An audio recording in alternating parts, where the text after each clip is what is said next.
محترم ناظرین، السلام علیکم ورحمۃ اللہ وبرکاتہ۔ اسلامی تاریخ، جنات کی پیدائش۔ قرآن و حدیث میں جنوں کا تذکرہ کثرت سے آیا ہے۔ انسانوں کی پیدائش سے پہلے جن کی پیدائش ہو چکی تھی۔ جن کو اللہ تعالیٰ نے آگ سے پیدا کیا ہے۔ اللہ تعالیٰ نے جنوں کو ایک طویل زمانے تک زمینوں میں آباد رکھے، پھر انہوں نے فساد مچانا شروع کر دیا، خون بہانا شروع کر دیا۔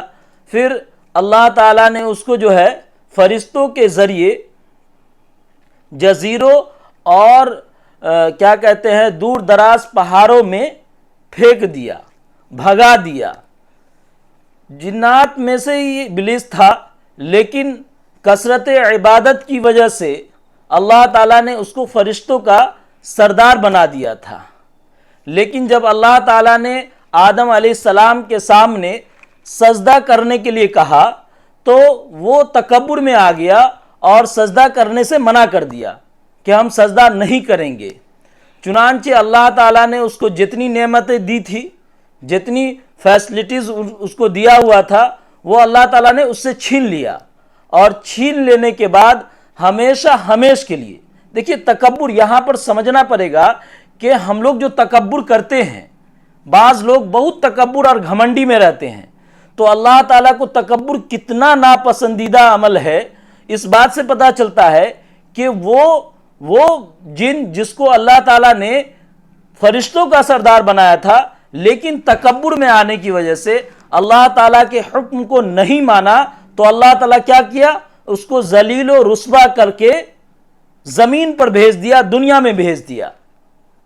کیونکہ اللہ تعالیٰ کو تکبر کرنے والا شخص پسند نہیں ہے، چاہے وہ جنات ہو یا انسان ہو یا کوئی اور ہو۔ تکبر کرنے والا آدمی اللہ تعالیٰ کو نہیں پسند۔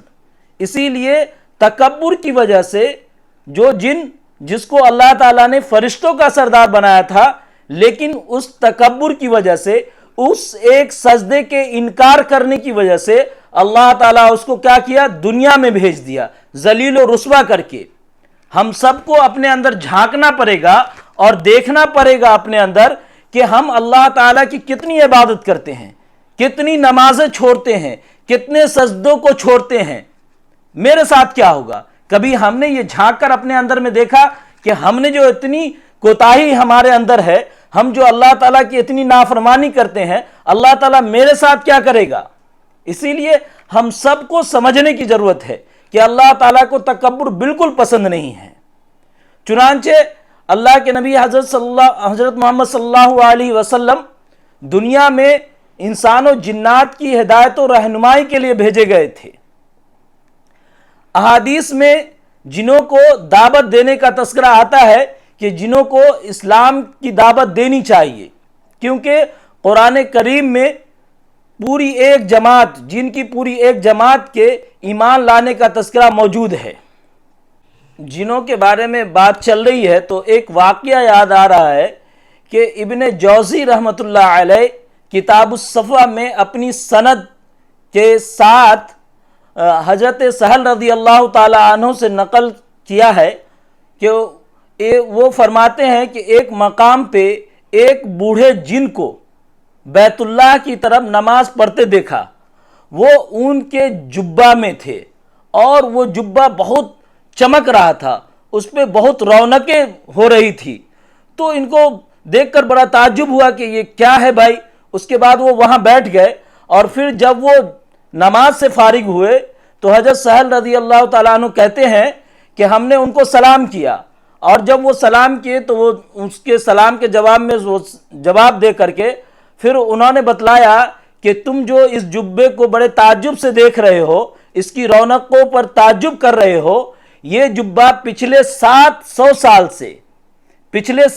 سال سے میں اپنے بدن پہ پہنے رکھا ہوا ہوں، اور اسی جبہ میں ہم نے حضرت عیسیٰ علیہ السلام سے ملاقات کی، اور اسی جبے میں حضرت محمد صلی اللہ علیہ وسلم کی زیارت کی ہے، اور میں ان جناتوں میں سے ہوں جس کے بارے میں خود خدائے کائنات قرآن مجید میں سورہ جن میں ایک پوری سورہ جن نازل فرمائی ہے، وہ میرے ہی بارے میں ہے، وہ کہتے ہیں۔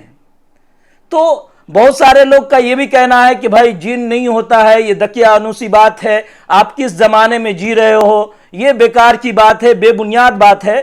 تو آپ یاد رکھیں کہ اگر آپ جنوں کا انکار کریں گے، جناتوں کا انکار کریں گے، تو آپ قرآن کا انکار کرنے والے ہیں، آپ حدیثوں کا انکار کرنے والے ہیں۔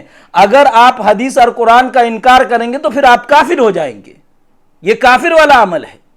اسی لیے ہم سب کو سوچ سمجھ کر اپنی زبان سے بات نکالنی چاہیے اور کسی بھی چیز کے بارے میں بولنا چاہیے، چونکہ اگر ہمارے اندر قرآن و حدیث کا علم نہیں ہے تو ہم کسی بات کو یوں ہی ہوا میں نہیں بولنا چاہیے۔